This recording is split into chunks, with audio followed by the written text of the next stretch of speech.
in certain communities. So in the Obama White House, we had executive orders for rural Americans, Irish Americans, Black Americans. The list was quite lengthy in what the president set out to fix.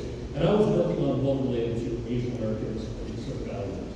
So on my first day, my very first day, I had just gone from mostly working in commercial entertainment to starting to work in government. And my boss, Tina Chen, on my first day, handed me this giant binder and explained that one of my first duties was to oversee this executive order that other staffers have been guiding through in the interagency review process. This sounded very boring for several reasons. One, because I didn't really know what an interagency review process was. But I did know the material because I had spent about a year and a half working on various policy committees on that particular campaign before the election. So what I knew was that the president wanted to reestablish something called the White House Initiative on Asian Americans and Pacific Islanders. And among its other functions, that executive order that would reestablish that would help address health and economic disparities that were unique to Asian American and Pacific Islander communities.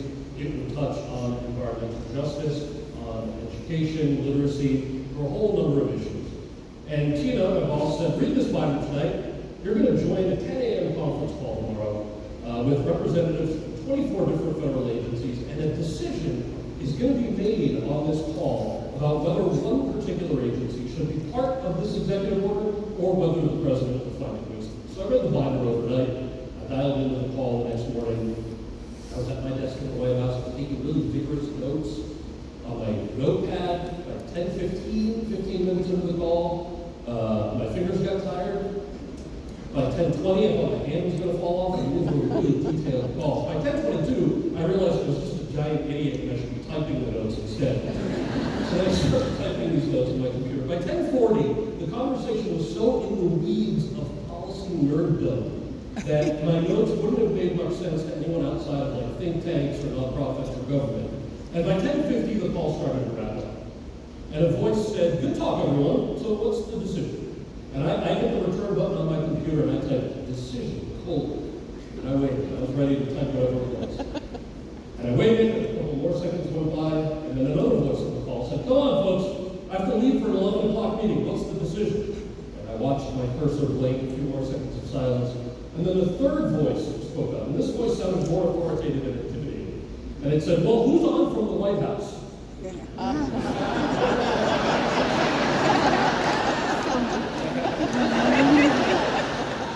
I took myself off mute and said, "Hey, this is Cal." And the authoritative and intimidating person said, "Okay, Cal, so what's the decision?" And my world stood still. And the thought that I had at first was, surely there's an adult on the floor. That adult obviously made a decision about whether an entire federal agency should be part of the President of the United States executive order. But instead, without missing a beat, what came out very confidently was the president would find it wasteful to include this agency in the process, so we'll eliminate it from the executive order. Thanks so much for the great conversation. Looking forward to next week's call, everyone. And 24 voices immediately all said, "Oh, thank you." And there were all these dings. Everyone hopped off the conference line, and I obviously freaked out.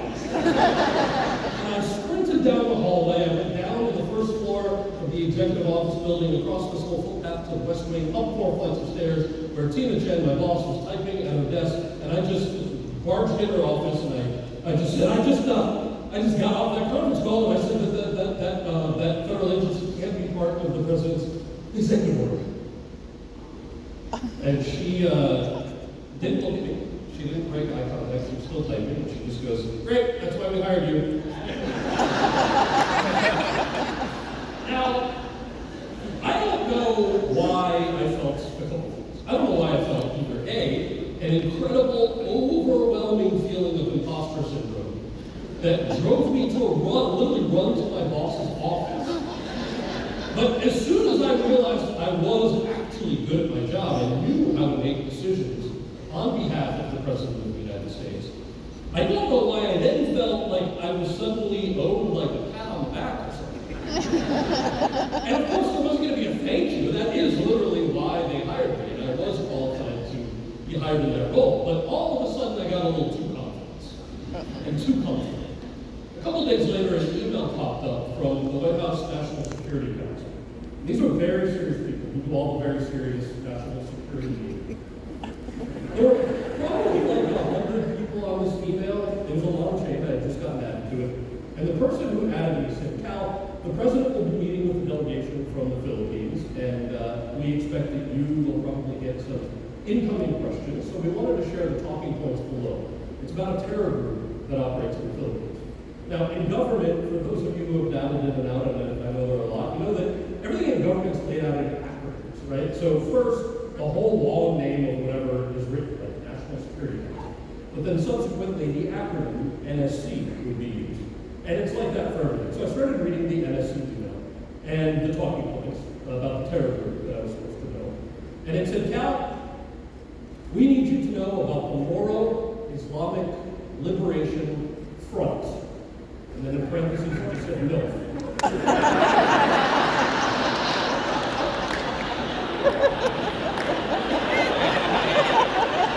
And it said, MILF is considered highly dangerous.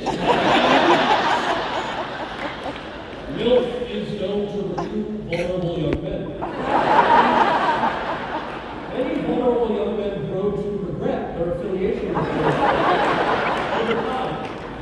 Now, I thought, obviously, that this was the greatest thing in the world. Without really thinking about it, I hit reply all, and I wrote, yo, their name terror group or the MILF's amazing! But as soon as I hit send, I was like, no! Copywriter's room. And when I would pass friends of mine in the hallway, they would be like, oh, that's really funny, ridiculous thing. Awesome, so can you just hit reply all over LMFAO? And they all said, no, it's a public record. We're not going on record with that. It was very funny. So anyway, I got comfortable real quick after making that decision about the president's executive order on Asian Americans and Pacific Islanders. And anyway, over the next 4 months, I spearheaded a really dedicated team of staffers across the executive branch, from lawyers to senior advisors to junior staffers, to get the executive order through to the rest of that interagency review process. And by October of that year, we had worked out all the details. The document was ready for President Obama's signature, which would happen at a signing ceremony that was attended by members of the community in the East Room of the White House. And I sort of felt some extra pressure to make sure that it all came together well. The press at the time had taken so much interest in my sabbatical from a television career to a job in Washington that I could sort of see the headline in my brain if I messed up. It would have said something like, without Harold Kumar screws up West Wing event. And I couldn't risk it. So while I didn't have a sidekick named Harold like in the movies, I had a very talented young intern named James. And on the Saturday before the event, James and I had worked our butts off. We triple-checked everything in the executive order. We spent several months coming up with a list of who the president would want to invite. And we made sure there were no weird glitches. So we went over the last draft of the remarks with the speechwriting team. And by that Sunday, so we worked through the whole weekend, by that Sunday, I came to the office running on empty. My exhaustion was showing. It was fueled by the reasoning that I had no public meetings. I hadn't really bothered to shave. I was rocking this stubbly beard that I now get to do in real life. I hadn't been with the dry cleaners. The suit looked like it was a mess. But I basically reasoned, I don't have any public meetings. So looking like this on Sunday is fine. And I wanted to rehearse the movements with James of the coming Wednesday's signing ceremony to avoid any hiccups. So the day would begin in my office. I would shuffle back and forth, go to the Oval Office to brief the president. So James and I spent some time walking through that entire scenario. And as we were walking down the White House colonnade back towards my office from the East Wing, I was absorbed in my phone, reading some emails about script changes, or speech changes, excuse me. And James suddenly tugged on my sleeve, and he goes, oh, Cal, I think that's Barack Obama. And I looked up from my email, and the president was dressed casually. He was leaving the Oval Office and walking down the White House colonnade towards us. Now, the event was still 3 days away, and I didn't think that the signing ceremony would be on the president's radar since he was doing much bigger things.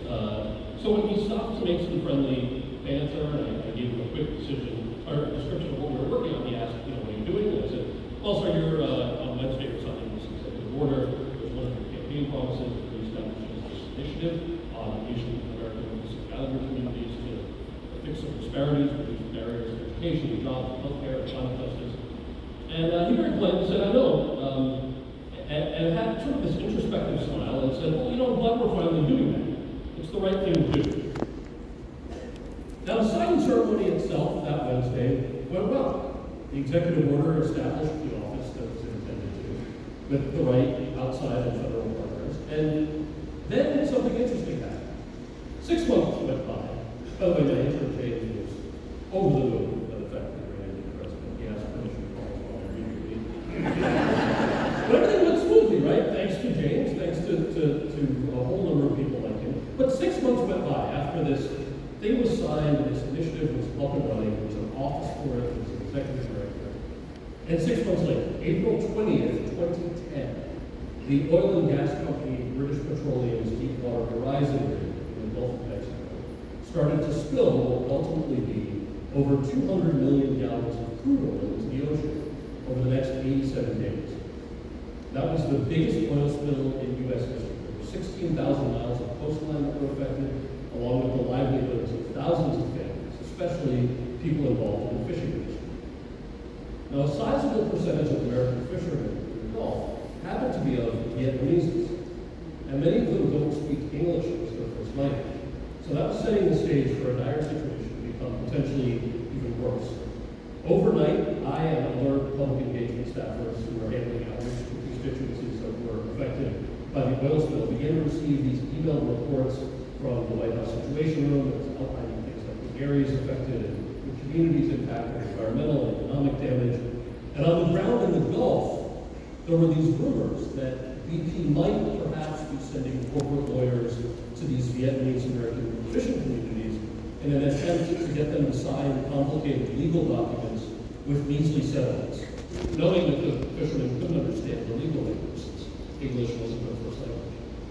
So these Americans would need help navigating this and other aspects of this post-disaster life. And there are great nonprofits serving the AAPI communities in the region, but they just weren't equipped to deal with challenges of this magnitude. I'm sure that's something that many of you can relate to in what they do. So communities needed folks who could coordinate with state and local resources, and they needed support in the form of government liaisons, and translators, and interpreters, not to tell these families whether they should or shouldn't sign settlement agreements. That obviously was a decision for the families to make independently.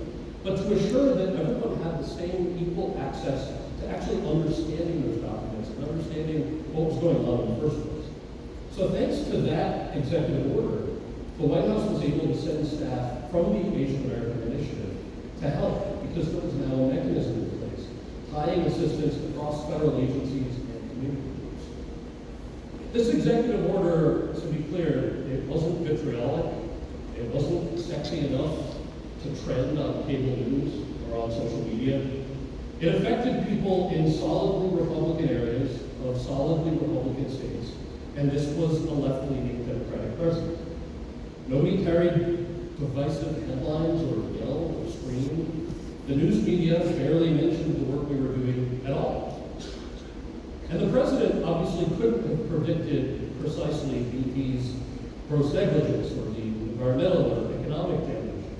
But when you're in a position of leadership, whether it's in government or in your organization or in our jobs or our communities, when you're in a position of leadership and you have the opportunity to structure things, to make sure that nobody slips through the cracks, you do it. Even if it doesn't win you political votes, and even if it's not exciting enough for anyone to notice, you do it because, as my boss said on that Sunday when we just ran into him, it's the right thing to do.